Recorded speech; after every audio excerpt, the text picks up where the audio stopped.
এখন শুনবেন আজকের গুরুত্বপূর্ণ খবরের শিরোনাম। গুলশানে এক পুলিশের গুলিতে আরেক পুলিশ নিহত।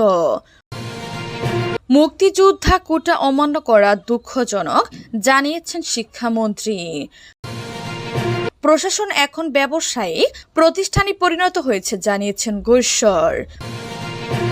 পুলিশ কর্মকর্তার কাণ্ড, ঘুষ না দেয় সাংবাদিকদের বিরুদ্ধে চার্জশিট। অর্থনীতি সংকটের চক্রে ঘুরপাক খেতে থাকবে, জানিয়েছেন বাম জোট। নেত্রকোনায় জঙ্গি আস্তানা সন্দেহে বাড়ি ঘিরে রেখেছে পুলিশ। গুলশানে এক পুলিশের গুলিতে আরেক পুলিশ নিহত। রাজধানীর গুলশানে এক পুলিশের গুলিতে আরেক পুলিশ নিহত হয়েছেন শনিবার রাত 12টার দিকে গুলশানের ফিলিস্তিনি দূতাবাস এলাকায়। এই ঘটনায় এক পথচারী আহত হয়েছেন। নিহত ওই পুলিশ সদস্যের নাম মনিরুল ইসলাম। প্রত্যক্ষদর্শী ৭১ টেলিভিশনের এক সংবাদকর্মী যুগান্তরকে বলেন, অফিস শেষে গাড়িতে বাসায় ফেরার পথে ফিলিস্তিনি দূতাবাসের সামনে যেতেই দেখে রাস্তার পাশে উপুট হয়ে একজন পুলিশ পড়ে আছেন। তার পিঠে একাধিক গুলির চিহ্ন, তার অস্ত্র রাস্তার পাশে পড়ে আছে। আর লাশের পাশে অস্ত্র তাক করে তাকিয়ে আছেন আরেক পুলিশ। হুঙ্কার দেয় এবং এক রাউন্ড ফাঁকা গুলি ছুড়ে এ সময় দূতাবাসের গেটে পাশে দাঁড়ানো অন্য পুলিশও ভিতরে ঢুকে যায়। এরপর আমরা চলে আসি ডিএমপির গুলশান বিভাগের উপকমিশনার ডিসি রিফাত রহমান শামীম। রাত 12:30টার দিকে যুগান্তরকে বলেন, ফিলিস্তিনি দূতাবাসের সামনে এক পুলিশ আরেক পুলিশকে গুলি করছে। মৃতদেহ ঘটনাস্থলে পড়ে আছে। ঘটনায় একজন পথচারীও গুলিবিদ্ধ হয়েছেন, তাকে হাসপাতালে নেওয়া হচ্ছে। গুলশান থানার ওসি মাজহারুল ইসলাম বলেন, সম্ভবত মানসিক সমস্যার কারণে আমাদের এক কনস্টেবল আরেক কনস্টেবলকে গুলি করছে। এই ঘটনায় পথচারী আহত হয়েছেন।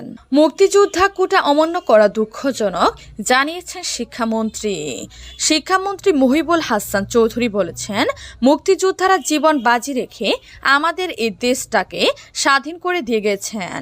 সেই মুক্তিযোদ্ধার প্রতি সম্মান দেখিয়ে তাদের পরবর্তী প্রজন্ম অর্থাৎ তাদের সন্তানের জন্য রাষ্ট্র কর্তৃক কোটার যে বিষয় ছিল সেটা যথাযথ প্রতিপালনের ক্ষেত্রে অনেক জায়গায় অমান্য করা হচ্ছে। এটা অত্যন্ত দুঃখের বিষয় যে মুক্তিযুদ্ধের এত সময় পরে এসেও তাদের সন্তানদের জন্য রাখা কোটা প্রশ্নে কিছু মানুষের এত উন্মাদ। দেশ যারা স্বাধীন করে দিয়েছেন তাদের সন্তানদের দিয়ে তারা যদি দ্বিতীয়বার প্রশ্নবিদ্ধ হয় তাহলে এটা কোনোভাবেই কাম্য নয়। শনিবার নগরীর AM আজিজ স্টেডিয়াম সংলগ্ন জেমিনিসিয়াম হলে চট্টগ্রাম জেলা প্রশাসনের ভূমি সেবা সপ্তাহের অনুষ্ঠানে শিক্ষামন্ত্রী এসব কথা বলেন। তিনি আর বলেন, কোটা নিয়ে যেহেতু আদালতের রায় এখনো সুনির্দিষ্টভাবে আমরা হাতে আসেনি বা পড়ে দেখতে পারেনি, তাই সে বিষয়ে সুনির্দিষ্ট মন্তব্য আমি করছি না। তবে সবাইকে অনুরোধ জানাবো, উচ্চ আদালতের রায়ের প্রতি যথাযথ সম্মান দেখাবেন। শনিবার শিক্ষা প্রতিষ্ঠান বন্ধ রাখার বিষয়ে মন্ত্রী বলেন, সেটা আমরা বিবেচনা করছি। ঈদুল আজহার পরে আমাদের কিছুটা শিক্ষা প্রতিষ্ঠান বন্ধ রাখতে হয়েছিল।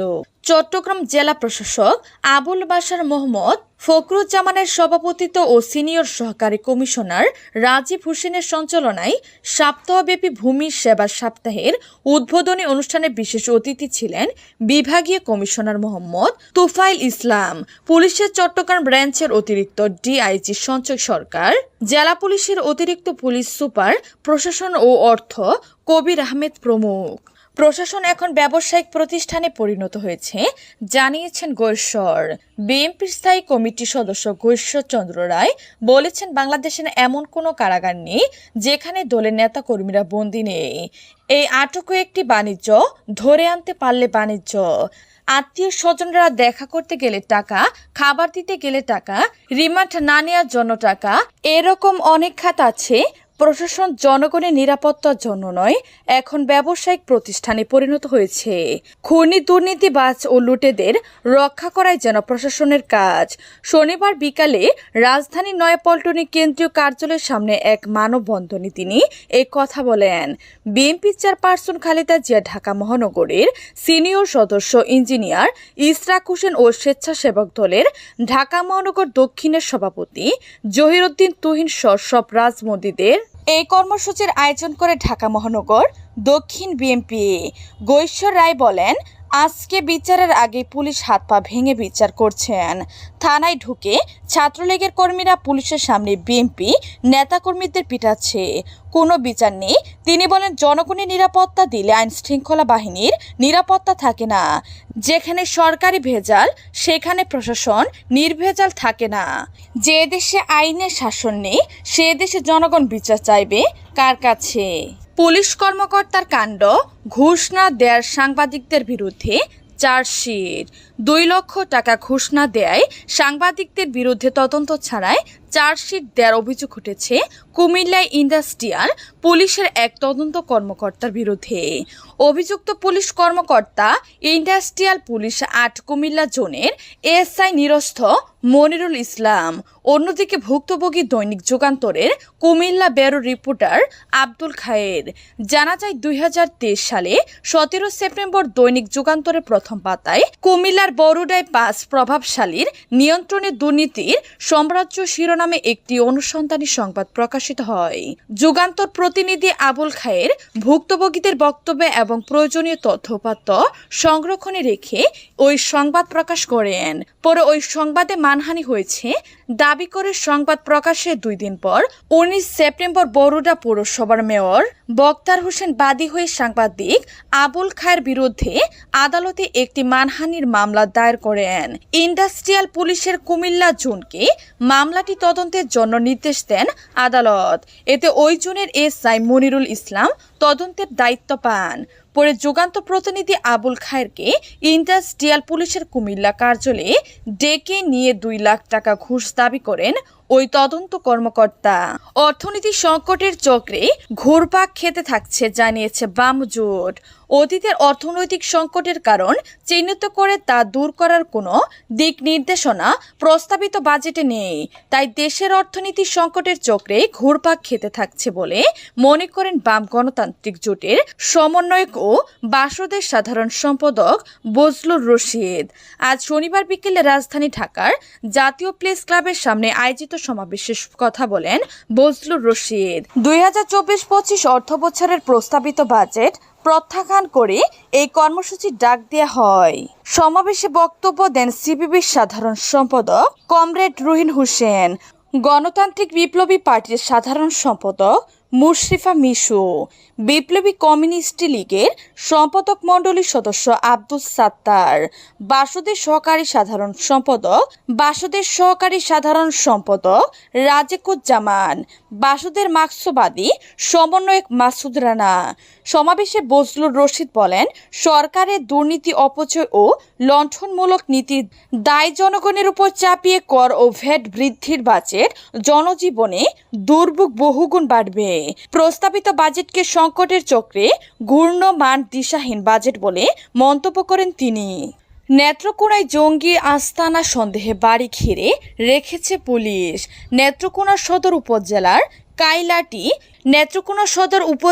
কাইলাটি ইউনিয়নের বাসাপাড়া এলাকায় জঙ্গি আস্তানার সন্দেহে একটি বাড়ি ঘিরে রেখেছে পুলিশ।